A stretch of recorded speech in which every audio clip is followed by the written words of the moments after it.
ዛሬ የምገኘው በሰላም ሚኒስቴር መስሪያ ቤት ውስጥ ነው። በሰላም ማንኛውም ጦርነት፣ ግጭት፣ ብጥብጥ ዞሮ በሰላም ነው የሚፈታው። በኢትዮጵያ ሰላም ላይ ምን ያህል ውጤታማ ነን ብላችሁ አስባችኋል? ግጭትን ከዚህ በፊት የነበረው ፐርስፔክቲቭ ግጭትን አቮይድ ማድረግ እንደሚቻል ተደርጎ ይታሰብ ነበር። ግን ማህበረሰቡ ውስጥ ስትገቡ እናንተ ስልጠናም ብትሰጡ ግንዛቤ ማስጨበጫ ስትሰጡ የሰላምን ዋጋ ጠንቅቆ የሚያገግጥሟቸዋል ወይስ ትንሽ ተግዳሮት አለ? በዛ ሴት በጣም ስጋት የነበረበት ፍርሃት የነበረበት ነገር ግን ደፍሬ ነው የገባሁበት። ሰላም የማን ኃላፊነት ነው? በነፃነት ሲንቀሳቀሱ ኢቭን የሰዓት ገደብ የላቸውም። ምንም አይነት ስጋትና ፍርሃት የለም። ያንን ግን ተመኘው ለሀገሬ ማለት ነው። ሰላም የራሱ ከግለሰብ የሚጀምረው ብሎ ነው ሰላም ሚኒስቴር ይሰራል። ምናልባት ዩጋንዳውያን ካሉ ቅር እንዳይላቸው እንጂ እኩል ሀገር ብለው መመዘናቸው በጣም ነው የገረመኝ። ሀገር ማለት ህዝብ ነው። የሚነጣጠሉ ጉዳዮች አይደሉም። እናት ሃይማኖቷ ምንድነው፣ ብሔሯ ምንድነው የሚባል ነገር አለ። ኢትዮጵያዊ መሆን ማለት ልዩነትን እንጨፍልቀው ማለት አይደለም። ትምህርት ስርዓት ውስጥ የሰላም ትምህርት እንዲካተት የማድረግ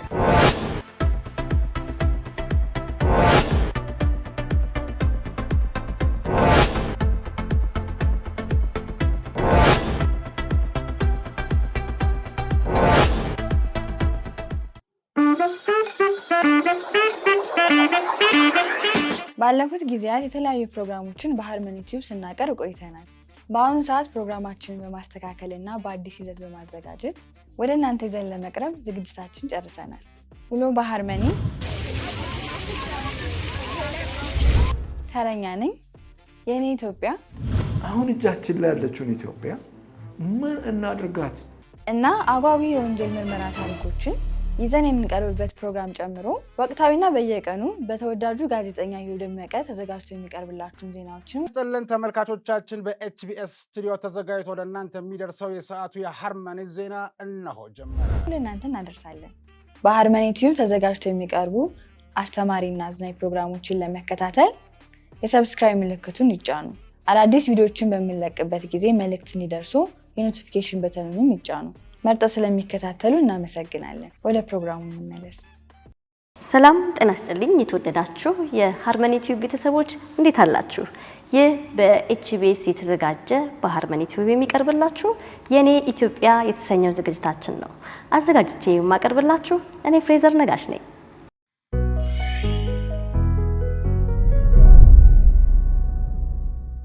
ኢትዮጵያ የእኔ፣ የአንተ፣ የአንቺ፣ የሁላችንም ናት። ዛሬ የምገኘው በሰላም ሚኒስቴር መስሪያ ቤት ውስጥ ነው። እንግዳ አለኝ። እንግዳዬ በሰላም ሚኒስቴር የሰላም ግንባታ ዴስክ የሰላም ግንባታ ባለሙያ የሆኑት ወይዘሮ ዘይነብ ሱንከም ናቸው። አብራችሁን ቆይታ አድርጉ። ይህን ቪዲዮ ከወደዱት ላይክ፣ ሼር፣ ሰብስክራይብ ያድርጉ። አብራችሁን እንድትቆዩ እየጋበዝኩኝ ወደ እንግዳዬ አልፋለሁ። እንግዳዬ ወይዘሮ ዘይነብ ጊዜዎችን ቆርሰው ከኛ ጋር ውይይት ለማድረግ ስለተገኙ እጅግ አድርጌ አመሰግናለሁ። እኔም አመሰግናለሁ። እንግዲህ የፕሮግራማችን ስያሜ የኔ ኢትዮጵያ ነው። ዛሬ በሚኖረን ቆይታ ስለ ኢትዮጵያ ሰላም፣ ስለ ኢትዮጵያ አንድነት እንወያያለን። ስለዚህ በመጀመሪያ የሚሆነው ጥያቄ የሰላም ሚኒስቴር የተቋቋመበት ዋነኛ ዓላማ ምንድን ነው? እንግዲህ የሰላም ሚኒስቴር የተቋቋመበት ዋናው ዓላማ በርካታ ብዙ ማህበረሰቦችን አድሬስ የሚያደርግ ነው። ከዛ ውስጥ ዋናው የዜጋውን፣ የቤተሰቡን፣ የማህበረሰቡን ሰላም ለማስጠበቅና ለማስከበር ነው። ብሔራዊ መግባባትና ሀገራዊ አንድነትን ለመገንባት ነው። እንዲሁም የፌዴራል ስርዓቱ ለማጠናከር እና በቅድመ ተገኝነት ግጭትን ለመከላከል፣ ግጭትን ለማስተዳደር፣ ግጭትን ለመፍታት ከዛም ባሻገር አህጉራዊ ቀጠናዊ ትስስሮችን ለማጎልበትና ለማሳደግ እንዲሁም ደግሞ ሁለንተናዊና ዘላቂ ሰላም ከሚመለከታቸው ባለድርሻ አካላትና አጋር ጋራ በመሆን አጠቃላይ የዘላቂ ሰላም መደላደሎችን ለመፍጠር የሰላም ሚኒስቴር ኦልሬዲ ዓላማ አድርጎ ተነስቷል ማለት ነው። ምንድን ነው የሚያከናውናቸው ተግባራቶች? የሰላም ሚኒስቴር በዋናነት የሚያከናውናቸው ዋና ተግባራት ምንድን ናቸው? ሰላምን መገንባት ነው። ሰላምን ከዚህ በፊት በነበሩ ፐርስፔክቲቮች አሉ የሰላም አተያይ። ለምሳሌ ሰላምን ከውጪ መጠበቅ፣ ሰላምን የህግ አስከባሪዎች ያመጣሉናል ብሎ የማሰብ በፖሊስ የሚመጣ አድርጎ የማሰብ ሁኔታዎች ነበሩ። አሁን ላይ ግን የሰላም ሚኒስቴር በዋናነት ይዞ የተነሳ ሀሳብ ምንድነው? ከአዎንታዊ ሰላም የሚነሳ ነው። ያ ማለት ምን ማለት ነው? ከግለሰብ ሰላም የሚነሳ ነው። ግለሰብ ውስጡ ሰላም ካልሆነ ለሌላው ሰላም ሊሆን አይችልም። ከእያንዳንዱ ግለሰብ ሰላም ይመነጫል ብሎ ነው የሚያስበው እና ከውጫዊ በፊት እንደምንጠብቀው በሌላ አካል ይረጋገጥልኛል ወይም ሌላ አካል ሰላም ያመጣልኛል ብሎ ከሚያስበው አስተሳሰብ ወጥቶ እያንዳንዱ ዜጋ ለሰላም የራሴ አስተዋጽኦ አለኝ ብሎ እንዲያስብ ውስጠ ሰላሙን እንዲያረጋግጥ በሚያደርግ እይታ በፊት ከነበረ ከውጭ ከመጠበቅ አሁን እያንዳንዱ ሰው ለሰላም ግንባታ ለሰላም አስተዋጽኦ አለኝ ብሎ እንዲያስብ በዛ የሚቀኝ አስተሳሰብ ነው አንደኛ። በሁለተኛ ደረጃ የሰላም ግንባታ የምንለው ምንድነው? ከሀገራዊ ማህበረሰባዊ ዳራ የሚመነጭ ነው። ኢምፖርት የሚደረግ አይደለም። ከራሳችን ኢትዮጵያዊ ሰላምን ለመገንባት ነው ታሳቢ የሚደረገው። ያ ማለት ምንድነው? የሀገራችን ህዝቦች ለዘመናት በትውልድ ቅብብሎሽ ጠቀሜታ አላቸው ብሎ የሚያስቡት እሴቶች አሉ፣ ባህሎች አሉ። ስለዚህ የሰላም ግንባታችን የሚነሳው ይህን መሰረት አድርጎ ነው። በሌላ በኩል ግጭትን ከዚህ በፊት የነበረው ፐርስፔክቲቭ ግጭትን አቮይድ ማድረግ እንደሚቻል ተደርጎ ይታሰብ ነበር። ግን አሁን ላይ ግጭት ነባራዊ የሆነ ተፈጥሯዊ የሆነ ልናስወግደው የማንችለው ግጭት ስንል አለመግባባት፣ በማንኛውም መልኩ ሰዎች አለመግባባቶች ሊገቡ ይችላሉ። የተለያዩ እንደኛ ሀገር ተጨባጭ ሁኔታ ስንመጣ ኢትዮጵያ የተለያዩ ማንነቶች ብዝሃነት ያለባት ሀገር ናት። በብሔር፣ በሃይማኖት፣ በቋንቋ እንዲሁም በፖለቲካ አስተሳሰብም ኢቭን በጾታ እነዚህ አስተሳሰቦች እንዴት አድርገን ነው አክሰፕት የምናደርገው ከሚለው ነው የሚነሳው ማለት ነው። እና እነዚህ ባህሎች ደግሞ እነዚህ ማንነቶች የራሳቸው በትውልድ ቅብብሎሽ ችግሮቻቸውን ሲፈቱባቸው ሰላማቸውን ሲያስጠብቁባቸው የመጡባቸው መንገዶች አሉ።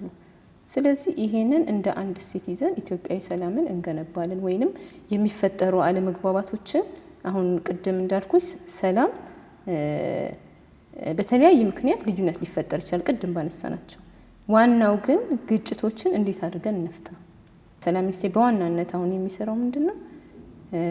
አለመግባባቶችን በምክክር፣ በውይይት፣ በንግግር፣ በምክንያታዊ በሆነ መልኩ በሰለጠነ መልኩ በሰላማዊ መንገድ መፍታት ይቻላል በሚል የተለያዩ አደረጃጀቶችን ከሚመለከታቸው ባለድርሻ አካላት ያም ማለት ክልል ላይ ያሉ የሰላምና ጸጥታ ክፍሎች አሉና ከነሱ ጋራ በመቀናጀት ታች ከማህበረሰቡ ነው የሚመነጨው ብለናል። ኢትዮጵያዊ ሰላም ነው ብለናል። ማንነቶችን ብዙሃነትን አድሬስ ያደረገ ነው ብለናል። እዛ ግራስሩት ሌቭል ላይ ያለው ማህበረሰብ ተሰባስቦ ሰላም ሚኒስቴር ምንድን ነው ያደረገው? ፕላትፎርምን ያዘጋጀው። ፕላትፎርም አዘጋጅቶ አሰራሮችን ዘርግቶ በሁለት ሳምንት አንድ ጊዜ እንዲገናኙ ችግሮቻቸውን በጋራ እንዲመክሩ አካባቢያዊ ችግሮቻቸውን በራሳቸው አቅም ይፈቱን ራሳቸው እንዲፈቱ ከአቅማቸው በላይ የሆነውን ደግሞ የሚመለከተው ባለድርሻ አካል እንዲፈታ ተጠያቂ እንዲሆን የማድረግ ያንን ባህል እንዲሆን የማድረግ ስራ ነው። ለሰላም ግንባታ መደላድል እንዲሆን ያንን ስራ ነው እየሰራ ያለው በአንድ በኩል ከሰላም ግንባታው አንጻር ስናይ፣ በሌላ በኩል ደግሞ የተለያዩ የሰላም አደረጃጀቶችን ፈጥሯል። ያም ምንድነው? በትምህርት ቤቶች ውስጥ የሰላም ክበባት አሉ። በዩኒቨርሲቲዎች ውስጥ የሰላም ፎረም አለ። እንዲሁም ደግሞ በማህበረሰቡ ውስጥ የሰላም ኮሚቴ አለ። ይሄ ምንድነው? እነዚህ ዜጎች ከስር ነው የሚነሳው ብዬሻለሁ። እርስ በርሳቸው እየተገናኙ ችግሮቻቸውን እንዴት አድርገው መፍታት እንዳለባቸው። አሁን ብዙ ጊዜ ችግርን ውጫዊ ነው የምናደርገው። ይህ ግን አሁን እየታሰበ ያለውና እየተሰራበት ያለው ሰው ወደ ራሱ እንዲያይ ራሱ ጋር ያለውን ችግር በራሱ አቅም መፍታት እንዲችል ከዛ የሚመለከተውን አካል ደግሞ ተጠያቂ እንዲያደርግ የሚያደርግ ፕላትፎርም ነው። ይሄም በትምህርት ቤቶች ውስጥ የተቋቋሙ የሰላም ክበባት የራሳቸው ፕላትፎርም ሰላም ሚኒስቴር አዘጋጅቶ ኦልሬዲ ከሚመለከተው የትምህርት ሚኒስቴር ጋር በመሆን ወደ ትምህርት ቤቶች አውርዶ ክበባትን መስርቶ በየጊዜው እንዲገናኙና ችግሮቻቸውን በራሳቸው እንዲፈቱ ይሄ ምክክር የመወያየት ምክንያታዊ የመሆን ይሄ አገር ወዳድነት ራሱ የምንለውን አዘሲም ታይም እዛው እየተማሩ እንዲሄዱ የማድረግ ስራዎችን እየሰራ ነው። ዩኒቨርሲቲዎችም ላይ እንደዛ ነው። እንግዲህ ዩኒቨርሲቲ ማለት ትንሿ ኢትዮጵያ ማለት ነው። ከተለያየ አካባቢ የመጡ የተለያየ ባህል ያላቸው የተለያየ ቋንቋ ያላቸው የተለያየ እምነት ያላቸው ወጣቶች ናቸው እዛ ጋር የሚሰባሰቡት። ስለዚህ የሰላም ፎረም ምንድነው የሚያደርገው? እነዚህ ተማሪዎች እንዲገናኙ፣ እንዲተዋወቁ፣ እንዲተማመኑ። አሁን ትልቁ ችግር አለመተማመን ነውና አለመተማመን እንዲተማመኑ የማድረግና ከዛም ባሻገር እንዲረዳዱ ይሄ በጎነትንም አብሮ የኢኮኖሚ ፕሮብሌም አለባቸው ችግሮቻቸውን በመቅረፍ እንዲህ የእውቀት ጋፕ አለባቸው ብለው የሚያስቡትን ግንዛቤያቸውን ወይም እውቀታቸውን እንዲጨምሩ የማድረግ እርስ በርስ የመደጋገፍ ያንን ታሳቢ አድርጎ ለብሔራዊ መግባባት ወይም ለሀገራዊ መግባባት የራሱ አስተዋጽኦ ይኖረዋል ተብሎ ታሳቢ ተደርጎ እየተሰራ ያለበት ሁኔታ ነው ያለው። ብሔራዊ መግባባት ማለት ምን ማለት ነው? ብሔራዊ መግባባት ማለት እንግዲህ ይሄ ትንሽ በሀገራዊ ዋና ዋና ጉዳዮች ላይ ዲሞክራሲያዊ በሆነ መንገድ መግባባትና መተማመንን መፍጠር ማለት ነው። ለምሳሌ ሀገራዊ መግባባት የሚያስፈልጓቸው ጉዳዮች አሉ። የህገ መንግስት ጉዳይ ሊሆን ይችላል። የታሪክ አረዳዳችን በጣም የተራራቀ ነው። እንዲሁም ህገ መንግስታዊነቱ በራሱ የህግ የበላይነቱ ከዛም ባሻገር ሰብአዊና ዲሞክራሲያዊ መብቶች ላይ ኢቨን የአስተዳደር ስርዓታችን ላይ እነዚህ ብሔራዊ መግባባት ሀገራዊ መግባባት በሚጠይቁ ጉዳዮች ላይ መግባባት መፍጠርና መተማመን ነው ብሔራዊ መግባባት የምንለው ማለት ነው። እና ለዚህም የሰላም ሚኒስቴር ምን እየሰራ ነው? ከሚመለከታቸው ልሂቃን ጋር በመሆን ከምሁራን ጋር የተለያየ የፖለቲካ አመለካከት ካላቸው አካላት ጋር ከሀገር ሽማግሌዎች ጋር ከሃይማኖት መሪዎች ጋር ከሴቶች ከወጣቶች ጋር ከሲቪል ማህበረሰብ ጋር በመሆን ሰፋፊ ኮንፈረንሶችን ያዘጋጃል። የምክክር መድረኮችን የውይይት መድረኮችን እያዘጋጀ በተቻለ መጠን ይሄ ለዘላቂ ሰላም ግንባታ እና ለልማት መደላደሎችን የመፍጠር ስራዎችን ኦልሬዲ እየሰራ ያለበት ሁኔታ ነው። እስቲ ምን ያህል ውጤታማ ነን ብላችሁ ታስባላችሁ? ሰላም ሚኒስቴር ከተቋቋመ ጥቂት ዓመታትን አስቆጥሯል እና በዛ ውስጥ በኢትዮጵያ ሰላም ላይ ምን ያህል ውጤታማ ነን ብላችሁ አስባችኋል? እንደው በደረጃ ባይሆን ባለው ሁኔታ ባለፉት ጊዜያት የተለያዩ ፕሮግራሞችን በሀርመኒ ቲዩብ ስናቀርብ ቆይተናል። በአሁኑ ሰዓት ፕሮግራማችንን በማስተካከል እና በአዲስ ይዘት በማዘጋጀት ወደ እናንተ ይዘን ለመቅረብ ዝግጅታችን ጨርሰናል። ውሎ በሀርመኒ ተረኛ ነኝ። የእኔ ኢትዮጵያ አሁን እጃችን ላይ ያለችውን ኢትዮጵያ ምን እናድርጋት እና አጓጊ የወንጀል ምርመራ ታሪኮችን ይዘን የምንቀርብበት ፕሮግራም ጨምሮ ወቅታዊና በየቀኑ በተወዳጁ ጋዜጠኛ ደመቀ ተዘጋጅቶ የሚቀርብላችሁን ዜናዎችን ስጥልን ተመልካቾቻችን። በኤችቢኤስ ስቱዲዮ ተዘጋጅቶ ወደ እናንተ የሚደርሰው የሰዓቱ የሀርመኒ ዜና እነሆ ጀመረ። ለእናንተ እናደርሳለን። በሀርመኒ ቲዩብ ተዘጋጅቶ የሚቀርቡ አስተማሪና አዝናኝ ፕሮግራሞችን ለመከታተል የሰብስክራይብ ምልክቱን ይጫኑ። አዳዲስ ቪዲዮዎችን በምንለቅበት ጊዜ መልእክት እንዲደርሱ የኖቲፊኬሽን በተኑን ይጫኑ። መርጠው ስለሚከታተሉ እናመሰግናለን። ወደ ፕሮግራሙ እንመለስ። ሰላም ሚኒስቴር ከተቋቋመ ጥቂት ዓመታትን አስቆጥሯል እና በዛ ውስጥ በኢትዮጵያ ሰላም ላይ ምን ያህል ውጤታማ ነን ብላችሁ አስባችኋል? እንደው በደረጃ ባይሆን ባለው ሁኔታ እንግዲህ ለሰላም ሚኒስቴር የተሰጠው ተልእኮና ኃላፊነት የሆነ ቦታ የሆነ ነገር ሰርተሽ ወደ ውጤቱ የምታየው አይደለም። ሎንግ ተርም ኢምፓክት ነው ያለው። ይሄ የባህሪን የመቀየር አስተሳሰብን የመቀየር አመለካከትን የመቀየር ይሄ ደግሞ ቴክስ ታይም በጣም ጊዜ የሚወስድ ጉዳይ ነው። ግንዛቤ ማስጨበጫው ግን ግንዛቤ ማስጨበጫ የንቅናቄ መድረኮችን አሁን ቅድም ያልኩሽ የሰላም ፐርስፔክቲቭ ወይም እይታ ወይም አረዳድ አሁን ሪፎርም አድርጓል። በፊት እንዳለው ሰላምን ከውጭ መጠበቅ ነገር የለም። ሰላም ከውስጥ ጊዜ እንደውም ሁልጊዜ የውስጥ ችግራችን የሚመጣው በእጅ አዙር ከውጭ ነው ይባል ነበረ። አሁን እርስዎ እንደሚሉኝ ደግሞ አሁን የበለጠ ወደ ውስጣችን እንድንመለከት አቅጣጫ እያሳያችሁ ነውና ይሄ ምን ያህል ያስኬዳል? ማለት ከዚህ በፊት ሞክረነዋል። የሰላም አረዳድን ከውጭ የመጠበቅ ብዙ ጊዜ ምንድነው ይዞብን የመጣው ጣጣ ከውጭ ማለት ያው በአውሮፓ በሌሎች ዓለማት በተለይ ደግሞ አደጉ የምንላቸው አገራት የነሱን ሰላም ለማስጠበቅ የነሱን ሰላም ለነሱ ሰላም ስጋት ይሆናል ብለው ያሉትን ነው እኛ እንድንተገብረው ጫና እያደረጉ የነበረው እና አይተነዋል ለዘመናት። ከነሱ እንቀበላለን፣ እኛ እናስተጋባለን። ግን ሰላምን ከማረጋገጥ ይልቅ ህብረተሰቡን እርስ በርስ ግጭት ውስጥ የመክተት ሁከትና ብጥብጥ ውስጥ የማስገባት ሁኔታዎች ናቸው የነበሩት። አሁን ግን ከራሳችን ከኢትዮጵያዊ ማንነታችን ሀገራዊ ማህበረሰባዊ ባህሎችና እሴቶች አሉን። ይህ ማለት ደግሞ በትውልድ ቅብብሎች ለዘመናት ህብረተሰቡ ይጠቅሙኛል፣ ችግሮችን ፈተውልኛል፣ ግጭቶችን ፈትቼባቸዋለሁ፣ ማህበራዊ ጉዳዮችን ሰላምን አጎልብቼባቸዋለሁ ብሎ የያዛቸው እሴቶችና ባህሎች አሉ ኢትዮጵያዊ። ስለዚህ ከዛ የሚነሳ ነው ዳይሜንሽኑ ማለት ነው። ይህም ደግሞ እነዚህም ደግሞ በማጎልበት ለምናስበው ልማት ለምናስበው ብልጽግና እና ለዘላቂ ልማት እንደ መነሻ ሆነው እንዲጎለብቱ እየተሰራ ነው ማለት ነው። ይህ ማለት ግን ከዓለም አቀፋዊ ተሞክሮች አንወስድም ማለት አይደለም።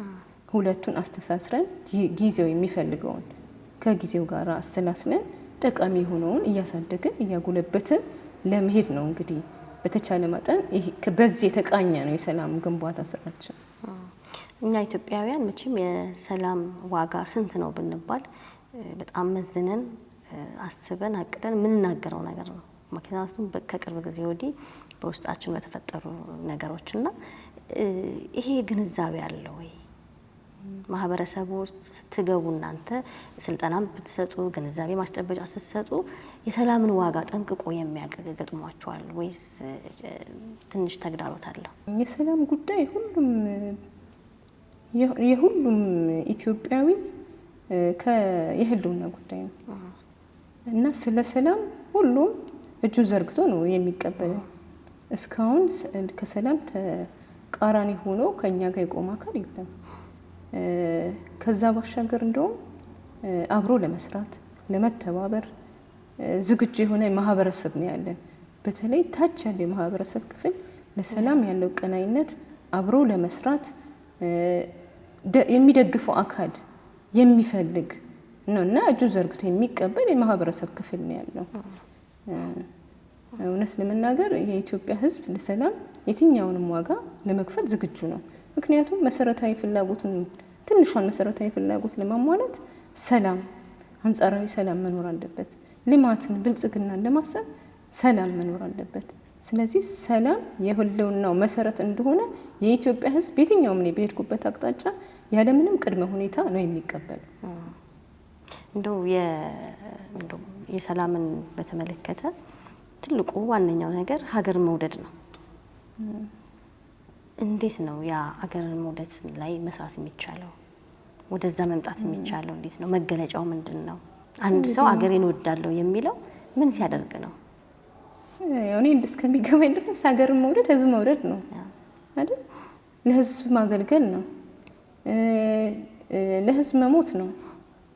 እስከሚገባኝ ድረስ ሀገር ማለት ህዝብ ነው። የሚነጣጠሉ ጉዳዮች አይደሉም። ከራስ በላይ ብዙሃንን ማስቀደም ነው እና ስለ አንዱ ብዙ የሚገድበት ስለ ብዙ ደግሞ አንዱ የሚገድበት ነው ብዬ ነው የማስበው። ከዛ ባሻገር ደግሞ አሁን ባለንበት ዘመን ለህብረ ብሔራዊ አንድነት በጽናት የቆመ ነው ሀገር ወዳድ ብዬ የምለው።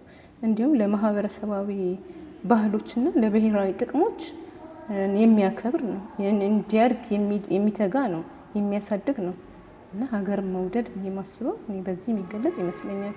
ማንኛውም ዜጋ በተሰማራበት የስራ መስክ በኃላፊነት ስሜት፣ በታማኝነት፣ በቀድሞ ተገኝነት ኃላፊነቱን ተወጣ ማለት ያ የሀገር መውደድ መገለጫ ነው ብዬ አስባለሁ። በልዩነታችን ውስጥ መከባበርን እንዴት ማምጣት እንችላለን? ይሄ አሁን የሀገራችን በጣም ቤዚክ ፕሮብሌም ነው ወይም ችግር ነው ብዬ አስባለሁ። አሁን ይህንን ለመቅረፍ ምንድነው እየተደረገ ያለው? በርካታ ስራዎች እንደ ሰላም ሚኒስቴር እየተሰሩ ነው። ለምሳሌ ብሔራዊ በጎ ፍቃድ አገልግሎት የሚባል ፕሮግራም አለ በተቋሙ። ያ ምንድነው የሚያደርገው? በመጀመሪያ ዲግሪ የተመረቁ ወጣቶችን መሰረታዊ የሆነ ስልጠናዎችን በመስጠት እንደ ኮሚኒቲ ሰርቪስ የመሳሰሉት እንደ ሊደርሺፕ፣ እንደ ኔሽን ቢልዲንግ እና ኢንተርፕሪነርሺፕ የመሳሰሉ ስልጠናዎችን ከተሰጠ በኋላ ከመጡበት አካባቢ ወደ ሌላ አካባቢ እንዲሰማሩ የማድረግ ያ ደግሞ እዛ አካባቢ በሄዱበት ማህበረሰብ በእውቀታቸው እውቀት የተለያዩ ድጋፎችን የማድረግ በጉልበታቸው ለምሳሌ በሄዱበት አካባቢ የአቅመ ደካማ ቤቶችን ሲሰሩ እናያለን። የደም ልገሳ ከዛም ባሻገር ይሄ ትራፊክ እንቅስቃሴዎችን የማሳለጥ ከዛም ባሻገርም ችግኝ ተከላ ላይ የአረንጓዴ አሻራን ጭምር የመትከል ብቻ ሳይሆን የመንከባከብ በርካታ ስራዎችን ይሰራሉ። ይህ ምን ይፈጥርላቸዋል? በልዩነት ውስጥ አንድነት እንዳለ፣ አሁን ከወጡበት አካባቢ የተለየ ማህበረሰብ እንዳለ፣ የተለየ ወግ እንዳለ፣ የተለያየ ቋንቋ ባህል እንዳለ ይረዳሉ ማለት ነው። ያ ከራሳቸው ባህል ወግ ጋራ ሌላም ተደማሪ እንዳለ የማወቅ እድልን ይፈጥርላቸዋል። እርስ በርስ የመተዋወቅ እርስ በርስ የመግባባት። ስለዚህ በልዩነታቸው ወደ አንድነት የመምጫ መንገድ ተደርጎ ለብሔራዊ መግባባትም አንድ ራሱን የቻለ ስልት ተደርጎ እየተሰራበትም ውጤት እያመጣም ይገኛል። በሰላም ሚኒስቴር ወደ 50 ሺህ እና ከዛ በላይ የሆኑ ወጣቶችን በዚህ ሁኔታ ውስጥ አሳልፎ አሰማርቷል ማለት ነው። ይሄ እንዳልኩሽ የሰላም ሚኒስቴር የሚሰራው ሎንግ ራን ነው ኢምፓክቱና ወደፊት እርስ በርሱ የተዋወቀ ሪኮግኒሽን የተሰጣጣ እውቅና የተሰጣጣ የተማመነ ዜጋ ለመፍጠር አንድ ስልት ተደርጎ ተሰርቶ ውጤትም እያመጣንበት ነው። በጣም የሚገርምሽ ነገር እዛው አካባቢ እንኳን ወደ ማህበረሰባቸው የማይመለሱ አሉ። በጋብቻ ይተሳሰራሉ። የተለያየ ብሔር ማለት ነው። የተለያየ ብሔር እንዲሁም ደግሞ እዛው የስራ እድል የሚያገኙበት ተንቀሳቅሰው ሀብት የሚያፈሩበት የሚማሩበት እድል ሁሉ እየተፈጠረ ነው እና በቀጣይ ዓመታት በልዩነት ላይ መግባባት እንዴት እንደሚቻል በተጨባጭ የምናይባቸው እድሎች ይፈጠራሉ ማለት ነው እና በሃይማኖትም እንደዛ ነው። የኢትዮጵያ ሃይማኖቶች ጉባኤም እንደዛ ነው። አሁን የተለያየ ሃይማኖትና አመለካከት ያላቸው አንድ ላይ ቁጭ ብለው ስለ ሀገራቸው ጉዳይ እርስ በርስ ስላላቸው ጉዳይ የሚመክሩበት መድረክ ወረድ ተፈጥሯል። ያ ምን ማለት ነው? በልዩነት አንድነት የተለያየ የሚያለያዩን ጉዳዮች ቢኖሩ ልዩነታችን ማንነታችን ለልዩነታችን ለመነጣጠላችን ምክንያት ሳይሆን ህብር ለመፍጠር አቅም ለመፍጠር በተሻለ ደረጃ አንድነትን ለማሳደግ ፖቴንሻል እንደሆነ የመረዳት ሁኔታው አለ። ግን እንዳልኩሽ የአመለካከት ያስተሳሰብ ለውጥ ስለሆነ ጊዜ ስለሚወስድ ነው። አሁን የሰላም ሚኒስቴር የሚሰራቸው ስራዎች በጉልህ ጎልተው ወጥተው የማይታዩት እና ወደፊት በደንብ ቅርጽ እየያዙ ራሳቸውን በራሳቸው የሚያሳዩበት ሁኔታ ይኖራል ብለን ነው አምነን እየሰራን ያለን። መልካም። እንግዲህ የነገ አገር ተረካቢ ህፃናትና ወጣቶች የአገር ፍቅርና የህዝብ ፍቅር ኖራቸው እንዲያደርጉ በሰላም ሚኒስቴር ምን የተሰራ ስራ አለ ወይም ምን እቅድ አለ? እንግዲህ እንዳልኩሽ የሰላም ሚኒስቴር ብቻውን የሚሰራቸው ስራዎች የሉም። በተለያዩ ባለድርሻ አካላት ከተለያዩ አጋር ድርጅቶች ጋራ በመሆን ነው የሚሰራው። ይህንንም አሁን ከብዙ አካላት ጋራ በርካታ ስራዎችን ይሰራል። በዋናነት ግን ከትምህርት ሚኒስቴር ጋራ የጋራ እቅድ በማውጣት በትምህርት ስርዓት ውስጥ የሰላም ትምህርት እንዲካተት የማድረግ የሰላም ትምህርት ማለት አንድ ዜጋ ሀገሩን እንዴት መውደድ እንዳለበት ከራሱ በላይ ለሌላው እንዴት ማሰብ እንዳለበት ልዩነትን እንዴት መቀበል እንዳለበት በልዩነት ውስጥ አንድነት እንዴት ማምጣት እንዳለበት፣ ብሔራዊ ጥቅም ምን ማለት እንደሆነ፣ ሀገራዊ መግባባት፣ መተማመን፣ እነዚህ ነገሮች ምን ማለት እንደሆኑ የተካተቱበት ማለት ነው። ያንን ለማድረግ ኦልሬዲ ከትምህርት ሚኒስቴር ጋር ብዙ ርቀት መሄድ ተችሏል። በተለያየ መልኩም ትምህርቱም እየተሰጠ ነው። አንደኛ በግብረ ገብ እንደገና የዜግነት ትምህርት በሚል ማለት ነው። ግን ወደፊት የታሰበው ምንድነው ራሱን ችሎ የሰላም ትምህርት ተብሎ እንዲሰጥ በካሪኩለም ውስጥ እንዲካተት ኦልሬዲ በእቅድ እየተሰራ ያለበት ሁኔታ ነው ያለው። ከዛ ባሻገር የሰላም ክበባት ናቸው። የሀገር ወዳድ ዜጎችን ለመፍጠር ከራሱ በላይ ለሌሎች የሚያስብ ስነ ምግባር ያለው እውቀት ያለው ክህሎት ያለው ወጣቶችን ለማፍራት ወይም ትውልድን ለማፍራት ሌላው የሚያግዘው የሰላም ክበባት ናቸው። ሰላም ክበባት ላይ የሰላም ሚኒስቴር ከተቋቋመ ጀምሮ ይብዛ የሚነስም ስራዎች እየተሰሩ ነው። ያ በሚፈለገው ደረጃ ባይሄድም ግን ጅምሮች አሉ። ውጤቶችንም ታያለሽ። ትምህርት ቤት ውስጥም እርስ በርስ አንድ አካባቢ ላይ ሆኖ እንኳን እርስ በርስ ያለመተዋወቅ ነገር አለ። ልዩነቶችን የማስተናገጃ መንገዶች ጠባብ ናቸው። ግን አሁን ለዚህ በሰላም ክበባት ውስጥ ታቅፈው የተለያዩ ሰላም ምን ማለት እንደሆነ፣ ሰላም ምን ያህል አስፈላጊ እንደሆነ፣ አለመግባባቶች ሲፈጠሩ እንዴት በሰለጠነ መንገድ በምክክር በውይይት በምክንያታዊነት መፍታት እንዳለባቸው የሚማሩበት የሚለማመዱበት መድረክ ነው እና ይሄ ሀገር ከመውደድ ጋርም በርካታ ስራዎችን የሰላም ሚኒስቴር እየሰራ ይገኛል። ግን ይህን ስልሽ ብቁ ነው ማለት አይደለም። በቀጣይ ዓመታትም አሁን በእቅድ አካተን ከባለድርሻ አካላት ጋራ በተለይ ከትምህርት ሚኒስቴር ጋራ እጅ ለእጅ ተያይዞ በርካታ ስራዎች እንደሚጠበቁ ግን አመላካሽ ነገሮች አሉ ማለት ነው እና በራሱ አሁን ውጤታማ ነው ማለት አይደለም። ጅምሮች አሉ። እነሱ ግን እያጎለበትን እያሳደግን የምንሄድበት ፕላትፎርሙ ረዲ ያለ። መልካም። ሰላም የማን ኃላፊነት ነው? የሰላም ሚኒስቴር ብቻ ነው? ሰላም ጽንሰ ሀሳቡ ሰፊ ነው በጣም። ሰላም የሁሉም ኃላፊነት ነው። የሁሉም ኃላፊነት ነው። ሰላም የራሱ ከግለሰብ ነው የሚጀምረው ብሎ ነው ሰላም ሚኒስቴር እየሰራ ያለው። ስለዚህ ለሰላም እያንዳንዱ ግለሰብ የራሱ አስተዋጽኦ አለው። የራሱን ሰላም ያላረጋገጠ ለሌላው ሰላም ሊሰጥ አይችልም። የራሱን ሰላም ያላረጋገጠ ስለ ዘላቂ ልማት ሊያስብ አይችልም። ስለዚህ እያንዳንዱ ግለሰብ ለሰላም ኃላፊነት አለበት ብዬ ነው የማስበው። ተቋማችንም ይህንን መሰረት አድርጎ ነው እየሰራ የሚገኘው። ተመልካቾቻችን ከወይዘሮ ዘይነብ ጋር ያለን ቆይታ አሁንም ይቀጥላል። ከአፍታ ቆይታ በኋላ ተመልሰን እንመጣለን።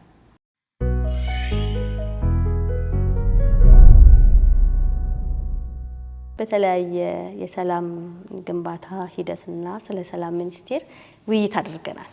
አሁን ደግሞ ከእረፍታችን በኋላ ስለ እርስዎ ኢትዮጵያ እና ኢትዮጵያዊነት ውይይት እናደርጋለን። ወይዘሮ ዘይነብ ማን ናቸው? ወይዘሮ ዘይነብ ኢትዮጵያ በምትባል ሀገር ውስጥ ተወልዳ ያደገች እና በሰላም ሚኒስቴር ውስጥ በሰላም ግንባታ ስራ የምትሰራ ባለትዳር የሶስት ልጆች እናት ናት። ደስ ይላል። የት አካባቢ ተወለዱ? የተወለድኩት ዮሐንስ ተብሎ በሚጠራው አዲስ አበባ ውስጥ ዮሐንስ ተብሎ በሚጠራው አካባቢ ነው። ዮሐንስ አካባቢ ኢትዮጵያዊነት ምን ይመስላል? እርስዎ ሲያድጉ ከጎረቤት ጋር በትምህርት ቤት እስቲ ያሉትን ወደ ኋላ ወደ ልጅነቱ ተመለሱ። ያው በተለይ በጣም የማስታውሰው ምንድነው ባደኩበት አካባቢ የተለያዩ ብሔር ብሔረሰቦች፣ የተለያዩ ሃይማኖት ተከታዮች፣ የተማሩም ያልተማሩም፣ የተሻለ የኢኮኖሚ ስታተስ ያላቸው እንዲሁም ደግሞ በድህነት ውስጥ ያሉ የማህበረሰብ ክፍሎች ያሉበት አካባቢ ላይ ነው ያደኩትና ሁሉንም የመረዳት የማወቅ እድሉ ነበረኝ። በጉርብትና ስንኖር በደስታ በሀዘኑ እንዲሁም በበዓላት በጋራ አብሮ የማክበር ለምሳሌ እኔ የእስልምና እምነት ተከታይ ነን፣ ቤተሰቦችም እንደዛው ማለት ነው። ጎረቤቶቻችን ደግሞ የኦርቶዶክስ እምነት ተከታዮች ነበሩ እና የእስላም የኛ በዓል ሲሆን እነሱ በጋራ ከኛ ጋር በዓላትን የማክበር የነሱ በዓል ሲሆን ደግሞ እኛም ከነሱ ጋር በጋራ የማክበር በሀዘን በደስታው አብሮ በሰርግ በለቅሶ ሊሆን ይችላል፣ በጋራ የማሳለፉ የመተሳሰቡ የመረዳዳቱ አንዱ ጋር የሌለውን ለምሳሌ እኛ ጋር እንጀራ ከሌለ ጎረቤትሽ እንጀራ የማምጣት ወጥ ኢቭን ወጥ ከጎረቤት የመዋዋስ እና ምንድናት ሃይማኖቷ ምንድነው ብሔሯ ምንድነው የሚባል ነገር አናውቅም። የኔን ማንነት ተቀብለውኝ እኔም የነሱ እውቅና ሰጥቼ ማለት ነው በሰላማዊ መንገድ ለረጅም ዓመታት አብረን ኖረናል። እና ያው አብረሽ ስትኖሪ ደግሞ በተለያየ ጉዳይ አለመግባባቶች ይፈጠራሉ። ያን አለመግባባቶች ደግሞ በአካባቢ ያሉ ሽማግሌዎች እንዲሁም ደግሞ የሃይማኖት አባቶች እንዲፈቱት የማድረግ ሁኔታዎች የነበሩበትና ብዙ ወደ ሁከት ወደ ብጥብጥ ሳይሄድ እዛው ሃንድል የሚደረግበት ሁኔታ ውስጥ ነው ያደኩት። ሰፋ ያለ መንደር የተለያየ ብሔር ብሔረሰቦች ያሉበት የተማረውም ያልተማረውም እንዳሉት ነው። ትምህርት ቤት ሴት ነበር የተማሩት? ትምህርት ቤት አወሊያ ሙስሊም ሚሽን ስኩል ነው የተማርኩት። ያው ምንም እንኳን በሃይማኖት ተመሳሳይ ብትሆኝም የተለያየ ብሔር ብሔረሰቦች የተለያዩ አመለካከት ያላቸው ወጣቶች ጋር ወይንም ልጆች ጋር ነው የተማርኩትና እዛም ላይ አሁን እንደምናየው የብሔር ልዩነት እንደዚህ ጎልቶ የሚወጣበት ሁኔታ አልነበረም። እርስ በርስ የመረዳዳቱ እርስ በርስ የመደጋገፉ ኢቭን የመተማመን ራሱ ምንም አይነት የሰላም የደህንነት ስጋት በሌለበት ሁኔታ ነው የተማርኩትና ከዛ በኋላ ወደ አዲስ አበባ ዩኒቨርሲቲ ጆይን አድርጌያለሁ። እዛም ላይ ያው ዩኒቨርሲቲዎች የትንሿ ኢትዮጵያ ማለት ነው። እውነት ነው። አንድ ዶርም ውስጥ ካለ ልጆች ጋር የተለያየ ሃይማኖት የተለያየ ብሔር ካላቸው ዜጎች ጋር ነው እና የተማርነው። ነገር ግን ልዩነት እንዲህ ጎልቶ የሚወጣበት ለመነጣጠል ለመለያየት የሚያደርስ አልነበረም እና ጥሩ ጊዜ አሳልፌ ኦልሬዲ ወደ መንግስት ተቋም ተቀላቅያለሁ ማለት ነው። ለተወሰኑ ዓመታት በመምህርነት አሳልፌያለሁ። እዛም ላይ እኔ ከነበርኩበት የተለያየ ካልቸር ያለበት ማህበረሰብ ውስጥ ነው የገባሁት እና ከአዲስ አበባ ውጭ ሄደው ነበር? ከአዲስ አበባ ውጭ ከአዲስ አበባ ውጭ አይደለም ግን ቀጨኔ የሚባል ሰፈር ላይ አካባቢ ወደዛ ያው በምደባ ነበርና ወደዛ ከመሄድ በፊት ስለ አካባቢ የሚወራው በጣም ጥሩ ያልሆነ አሉታዊ የሆነ የተለያየ ስያሜ የተሰጠበት አካባቢ ነበርና ወደዛ ሴት በጣም ስጋት የነበረበት ፍርሃት የነበረበት ነገር ግን ደፍሬ ነው የገባሁበት። ግን በጣም በሚገርም ሁኔታ በጣም አክባሪ ማህበረሰብ ስለ እውነት ነው። በጣም ልጆች ነበርን። በጣም በፊዚካሊም ከነሱ በጣም ብዙ ማንራራቅ ነበርን። ግን ተቀብለው ኢቭን ወላጆቹ አክብረው የተለያዩ በዓላትን ሲያከብሩ ጠርተውን ስጦታ ሰጥተውን ያውን የከሽ በሸክላ ምርት በጣም ይታወቁ ናቸው። በርካታ የሸክላ ስጦታዎች ስቲል አሉ አሁን እና በጣም ሰው አክባሪ እውቅና የሚሰጥ የተሻለ እውቀት ለልጆቻችን ያስጨብጣሉ ብለው የሚቀበል ማህበረሰብ ውስጥ ነው የገባሁትና እዛ አካባቢ በማስተማሪ ስለ እውነት በጣም ደስተኛ ነኝ ስቲል ማለት ነው። እና ያስተማርኳቸው ልጆች ሳገኛቸው አሁን እንደ እናት ልክ ጥሩ ስነ ምግባር እንዳስጨበጠ ጥሩ እውቀት እንዳስጨበጠ አድርገው ነው እና የሚያዩት።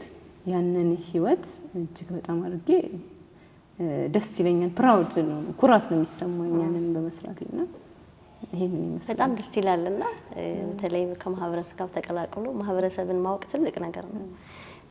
በዚህ ውስጥ ኢትዮጵያዊነት እንዴት ነው ያዩት? እንግዲህ ኢትዮጵያዊነት ማለት ኢትዮጵያዊ መሆን ማለት ልዩነትን እንጨፍልቀው ማለት አይደለም። ግን ሁሉም ልዩነታችን እንደያዘን ግን ለአንድነታችን ለህብረታችን ግን እንቅፋት መሆን በማይችልበት ሁኔታ ኢቭን ልዩነትን ተቀብለን አሁን ልዩነትን ዲናይ ማድረግ ሳይሆን ልዩነትን ተቀብለሽ በተናጥል ታደርጊያቸዋሉ። በጋራ ደግሞ እንደ ሀገር የሚያቆሙሽ ምሰሶዎች አሉ። ያንን ሚዛኑን በጠበቀ መልኩ ማስኬድ ማለት ነው ኢትዮጵያዊነት። ህብረ ብሔራዊ ኢትዮጵያን ነው። አሁን አንድን ማንነትን ብቻ ይዘን ኢትዮጵያን እንገንባ ሳይሆን የተለያዩ ህብር የተለያዩ ማንነቶች መጥተው ኢትዮጵያን የሰሯት ኢትዮጵያ ለኔ ያቺ ናት ማለት ነው። ማንም በማንነቱ ማንም በቋንቋው ማንም ኢቭን በጾታው የማይገለልባት በሁሉም ፖለቲካዊ፣ ሀገራዊ፣ ማህበራዊ ጉዳዮች የሚሳተፍበት የሚወከልበት ሀሳቡ የሚደመጥበት ኢቭን ሀገሪቷ ከምታመነጨው ኢኮኖሚ ደግሞ ተሳታፊና በእኩልነት በነፃነት ተሳታፊ የሚሆንበት እንደዛ አይነት ኢትዮጵያ ማለት ያ ነው ብዬ ነው የማስበው። ወደፊትም በዚህ መልኩ የምትገነባ ኢትዮጵያ ናት እኔ ኢትዮጵያ ብዬ የምላት። እንደው ከኢትዮጵያ ውጭ ወጥተው ወይ በቪዲዮም ይሁን ወይ በተለያየ መንገድ ሌላ አገር አይተው እንደው ለኢትዮጵያ ሀገሬ ለኔ ኢትዮጵያ ይህ ቢሆን ብለው የቀኑት መንፈሳዊ ቅናት አለ?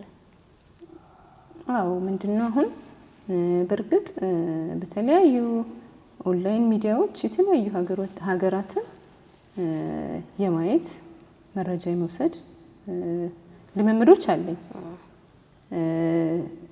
እና ምንድነው በጣም የሚያስቀናኝ በሰላም ወጥቶ መግባት። በተለይ አሁን ላይ ሰላምና ደህንነት ይሄ የመጠራጠር የሆነ ስጋት የመሰማት ያ ነገር ተቀርፎ ባይ ነው። አንድ ሁለት ልማታቸው በጣም ያስቀናል። በጣም በኢትዮጵያ በርካታ አካባቢዎችን ተዘዋውሬ አይቻለሁ። በጣም ኢትዮጵያ ያልተነካች እውነት በጣም ለም ሀገር ሪሶርስ ያላት ውበት ያላት ኢቭን ይሄ እሴቶቿ እንዲሁም ደግሞ የተለያዩ ቅርሶቿ የተፈጥሮ ሀብቶቿ እነዚህ ወደ ልማት ብናመጣቸው ህብር ቢኖረን እንደ ኢትዮጵያ በተፈጥሮ የታደለ ሀገር አለ ብዬ አላስብም። ግን አሁን የተለያዩ በዓለማት ላይ የምናያቸው ወይ የተፈጥሮ ሀብት የላቸውም ወይ ደግሞ የአየር ንብረታቸው እጅግ በጣም አስቸጋሪ ነው። ግን ደግሞ የስራ ባህላቸውና ሰላምን የገነቡበት መንገድ ጠንካራ ስለሆነ ምንም አይነት የተፈጥሮ ሪሶርስ ሳይኖራቸው የዜጎቻቸውን መሰረታዊ ፍላጎት ከማሟላትም አልፈው ለሌሎች ዓለማት ለምሳሌ ለኛ ታዳጊ ሀገራት የተረፉበት ሁኔታ እንዳለ እናያለን። እና ያንን ኢትዮጵያ እመኛታለሁ በጣም። አሁን በቅርብ ጊዜ ወደ ዩጋንዳ ሄጄ ነበርና ለስራ በጣም ነው የገረመኝ። ኢትዮጵያ እንደ ሀገር ምናልባት ዩጋንዳውያን ካሉ ቅር እንዳይላቸው እንጂ እኩል ሀገር ብለው መመዘናቸው በጣም ነው የገረመኝ። ኢትዮጵያ በጣም ሰፊ ሀገር ናት። በጣም የተለያየ አይነት የተፈጥሮ ሀብት ያላት ሀገር ናት። የተለያዩ ሰዎች፣ የተለያዩ እሴቶች፣ ባህሎች፣ የሚጨበጥ የማይጨበጥ ቅርሶች ያሏት ሀገር ናት። በሃይማኖት ስንሄድ ለቱሪስት መስህብ የሚሆን እውነት ወደ ኢስላም ስትመጪ አሁን እስልምና ከመካ ቀጥሎ እስልምና የተቀበለች ኢትዮጵያ ናት። እንዲሁም ደግሞ በርካታ አሁን አዛንን ለመጀመሪያ ጊዜ ያለ ኢትዮጵያዊ ነው። ይሄ ጋር እሴቶቻችን ነው። አማኙ እንደ እምነት ሊወስደው ይችላል። እንደ ሀገር ግን ይሄ ቅርሳችን ነው እና በጣም ተቆጥሮ የማያልቁ ተነግረው የማያልቁ ሀብቶች አሉ። ምንድነው ዩጋንዳ ላይ ያየሁት በጣም ነው የሚገርመው። ለአይን የሚስብ እንኳን መንገድ አላየሁም እውነት ለመናገር። አንድ የክልል ከተማ ነው የምትመስለው ለኢትዮጵያ እና በሀገሬቴ በጣም ኩራት ነው የተሰማኝ። ነገር ግን እንደ ክፍተት ያየሁት ምንድነው ዩጋንዳውያን በነፃነት ነው የሚንቀሳቀሱት። ምንም አይነት የሰላም ስጋት የለባቸውም። ምንም እንኳን የተለያየ ብሔሮች፣ ጎሳዎች ቢኖሩ ያ ለልዩነታቸው፣ ለመከፋፈላቸው፣ ለማጋጨታቸው ምክንያት ሆኖ አታይም። ኢቭን ሃይማኖት እንኳን ያን ያህል ጎልቶ የወጣበት ሁኔታ የለም። በጣም ሃንድል አድርገውት በነፃነት ሲንቀሳቀሱ ኢቭን የሰዓት ገደብ የላቸውም። ምንም አይነት ስጋትና ፍርሃት የለም። ያንን ግን ተመኘው ለሀገሬ ማለት ነው። ይሄንን ይመስል ኢትዮጵያ ውስጥም ያው ሲንቀሳቀሱ ያዩት ቁጭት የሚፈጠረበት ብዙ ነገር አለ። ከነዚህ ችግሮቻችን ከነዚህ ሁሉ ውስጥ እንዴት እንውጣ? ለኢትዮጵያ ካለንበት ጥንቅጥ ለመውጣት እንደ መፍትሄ ነው ብዬ የማስበው ቁጭ ብሎ መነጋገር በጠረጴዛ ዙሪያ ነው። አሁን በኃይል በጉልበት በጦርነት እኔ ሰላም ይመጣል ብዬ ዘላቂ ሰላም ይመጣል ብዬ ኢትዮጵያ ውስጥ አላስብም። ስለዚህ መፍትሄ መሆን ያለበት ሁሉም ቁጭ ብሎ በሰከነ በተረጋጋ መንገድ ራሱን ከራሱ ጋር ተማክሮ በጠረጴዛ ዙሪያ መመካከር ነው፣ መወያየት ነው፣ መነጋገር ነው መፍትሄ ይሆናል ብዬ ማስበው። ከዛ ባሻገር የምንሄድበት ግን ውጤት ያመጣል ብዬ አላስብም። እንደው ለዚህ መፍትሄ ያቀረቡት ሀሳብ እርስዎ ምንድነው አስተዋጽኦ የሚያደርጉት? ተደራራቢ ኃላፊነት አለብኝ ብዬ ወስዳለሁ። አንደኛ እንደ ዜጋ ወደ ቤተሰቤ ጋር ስመጣ እንዳልኩሽ ትዳር አለኝ፣ ልጆች አሉኝ እና ኤክስቴንድድ ፋሚሊ አለኝ እና እዛ ያለው ማህበረሰብ ስለ ሰላም አሁን ሰላም ብዙ ከውጭ ነው የምንጠብቀው አይደል? እራሱ እንዲያዳምጥ ከኔ የቤተሰቤን ሰላም የአካባቢን ሰላም ለማስጠበቅ ከኔ ምን ይጠበቅብኛል የሚለውን እና ለሚያጋጥሟቸው አሁን አይተሽ እንደሆነ ልጆች እርስ በርስ ይጋጫሉ። ያንን አንድ የምናደርግበት መንገድ እነዚህ ልጆች ችግሮቻቸውን እንዲወያዩ እንዲነጋገሩ የማለማመድ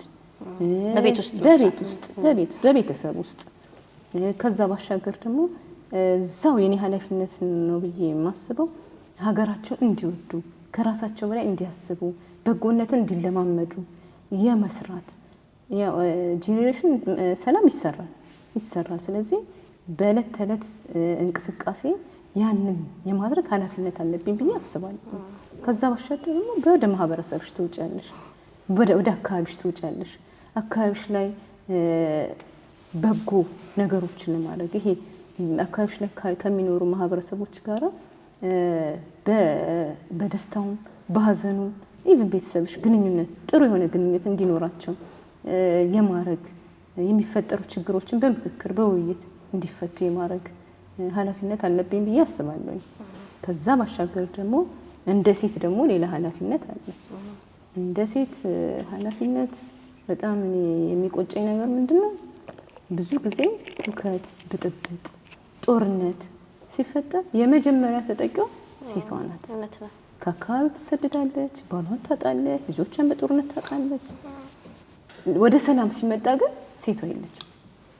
በጣም የሚቆጨኝ ነገር ማለት ነው።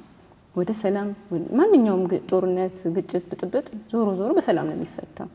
ወደ ሰላም ስትመጪ ግን ያቺ በግጭት ተጋላጭ የሆነችው ያቺ በእድሜ ልኳ ያፈራችውን ሀብትና ንብረት ያጣችው ቤተሰቧን፣ ልጆቿን፣ ባሏን ያጣችው እዛ ድርድር ላይ እዛ ጠረጴዛ ላይ የለችም። ያ ብቻ ሳይሆን በሰላም ግንባታ መስክ የተሰማሩ ሴቶች በጣም ጥቂቶች ናቸው እና እንደው እኔ እንደ ኃላፊነት መወስደው ምንድነው ሴቶችን በሰላም ሂደት ውስጥ እንዲሳተፉ አዌርነስ የመፍጠር ግንዛቤዎችን የማዳበር እኔ ራሴ ደግሞ እዛ ቦታ ላይ ለመሳተፍ በተገኙ እድሎች ሁሉ ለመጠቀም ራሴን ማዘጋጀት ነው ብዬ አስባለሁ። ከዛ ወደ ተቋሚ ደግሞ እመጣለሁኝ። በሙያዬ መንግስት የሰጠኝ ደግሞ ኃላፊነት አለ። የሰላም ግንባታ ባለሙያ ነኝ። ስለዚህ የተቋሙን ኃላፊነት ለመወጣት የተለያዩ ጥረቶችን ማድረግ ይጠበቅብኛል ብዬ አስባለሁ። በኃላፊነት፣ በቀድሞ ተገኝነት፣ በተጠያቂነት መንፈስ የሰላም ምንነትን ለሚመለከተው ዜጋ እስከታችኛ ባለው ማህበረሰብ በተዘረጋው የሰላም ስትራክቸር ሁሉ ያለ ስስት ለመስራት እንግዲህ በዛ መንገድ ኃላፊነቴን መወጣት አለብኝ ብዬ አስባለሁ። መልካም። እኔ በህይወት ያለው ፈጣሪ ሳይወስደኝ እድሜና ጤና ወይ ሰጥቶኝ ማየት የምፈልገው ኢትዮጵያን እዚህ ቦታ ደርሳ ነው ብለው የእርሶ የኢትዮጵያ ጣሪያ ምን ላይ አይተው ማለፍ ይፈልጋሉ? እንግዲህ ኢትዮጵያ ሆና ማየት የምናፍቀው ሰላም፣ የዜግነት ክብር፣ ህብረ ብሔራዊ አንድነት አድርጎ ማየት ነው። ይሄ ተቋሚም ሼር የሚያደርገው ነው። ሰላም ስንል ምን ማለት ነው? ውስጥ ሰላሙ የተረጋጋ በማንኛውም ውጫዊ ጫናዎችን መቋቋም የሚችል ዜጋ ተፈጥሮ ማየት አንደኛው። ሲቀጥል ደግሞ ለሚፈጠሩ አለመግባባቶች በሰለጠነ መንገድ በምክክር በውይይት ሲፈቱ ማየት። ከዛ ባሻገር ደግሞ ዜጎች እንደ ዜግነታቸው ተከብረው ማየት፣ በማንነታቸው የማይገፉባት በማንነታቸው የማይጨቆኑባት ኢትዮጵያን ማየት። በሃይማኖታቸው ሊሆን ይችላል፣ በብሔራቸው፣ በፖለቲካ አመለካከታቸው ሊሆን ይችላል፣ በጾታቸው እና በሌላ ብዙ ማንነት ስንል ብዙ አይነት ነው። በዛ የማይገለሉባት ሁሉም ተሳታፊ፣ ሁሉም የሚወከልበት፣ ሁሉም ተጠቃሚ የሚሆንበት ኢትዮጵያን ተፈጥራ ማየት ነው እና ህብረ ብሔራዊ አንድነት ደግሞ በልዩነት ላይ አንድነት ጎልብቶ በልዩነት ውስጥ ያሉ ማንነቶች እንደተከበሩ እንደ ሀገር ካስማ የሚያደርጉን የሚያቆሙን ማንነቶች ደግሞ ጎልብተው ከዛ ባሻገር ደግሞ ሀገሪቷ ከምታመነጨው ኢኮኖሚ ሁሉም ተጠቃሚ የሆነበት መሰረታዊ ፍላጎቶች የተሟሉበት ሚኒመም ቢያንስ መሰረታዊ ፍላጎቶቻቸው ሁሉም ዜጎች የተሟሉባት ኢትዮጵያ ለኢንቨስትመንት ተመራጭ የሆነች ለቱሪስት ተመራጭ የሆነች እንዲሁም ደግሞ ይሄ ስደት በተለያየ መልኩ ዜጎች ተስፋ ቆርጠው ይሰደዳሉ። ለስራ የምትመረጥ ሀገር፣ ለመዝናናት የምትመረጥ ሀገር፣ ለሰላም የምትመረጥ ሀገር እና ከአፍሪካ ቀዳሚ በሁሉም በኢኮኖሚ፣ በፖለቲካም፣ በማህበራዊም ቀዳሚ ሆና ማየት ፈልጋለሁ። በጣም ደስ ይላል። በጣም ጥሩ ቆይታ ነው ያደረግነው። ምናልባት የቀረ ካለ ወይም ደግሞ ለማህበረሰብ ለወጣቶችም ያስተላልፉት መልእክት ካሉት? ለማስተላለፍ የምፈልገው መልእክት ለሁሉም ዜጋ ማለት ነው፣ ሰላምን ከውጭ ሳይሆን ከራሳችን እንጠብቅ። ለሰላም እያንዳንዱ ዜጋ የራሱ አስተዋጽኦ አለው። ከአቅማችን ማለት ከምንችለው በላይ የሆነውን ደግሞ የሚመለከተውን አካል የመጠየቅ ልምምዶች እንዲኖር ነው። በተለይ ደግሞ ወጣቶች ነገ ሀገር ተረካቢ ናቸው። ኢቭን ሴቶች የሀገሪቷ ከግማሽ በላይ ቁጥር ያላቸው ናቸውና በሰላም ግንባታ ስራው ላይ በኃላፊነትና በባለቤትነት እንዲወጡ ለራሳቸውን እንዲያዘጋጁ ማስተላለፈው መልእክት እና ኢትዮጵያ ሀገራችን በሚሰሩ የተለያዩ ተቋማት በሚሰሯቸው ስራዎች ነገ ላይ የተሻለ ቦታ ደርሳ እናያለን። ተስፋ አለን። ተስፋችን ወደፊት ብሩህ እንደሆነ ይታየኛል እና የማስተላለፈው መልእክት ይመስላል። በጣም ነው የማመሰግነው ወይዘሮ ይዘናብ። የነበረን ቆይታ በጣም ጥሩ ነበረ። ጥሩ ውይይት አድርገናል። አብረውን ስለቆዩ እጅግ አድርጌ አመሰግናለሁ። እኔም አመሰግናለሁ። የተወደዳችሁ በመላው ዓለም የምትኖሩ ውድ ኢትዮጵያውያን ከወይዘሮ ዘይነባ ጋር የነበረን ቆይታ ይህን ይመስል ነበረ። ወይዘሮ ዘይነባ ከተናገሩት ውስጥ በተለይ እኔ የማሰምርበት ሰላም ከውጪ ሳይሆን ከውስጣችን እንጠብቅ፣ ከራሳችን እንጠብቅ የሚለው መልእክት እጅግ በጣም ወሳኝ ነውና ሁላችንም ሰላም ከራሳችን፣ ከቤተሰባችን፣ ከአካባቢያችን፣ ከመላው ሀገራችን ሰላም እንጠብቅ።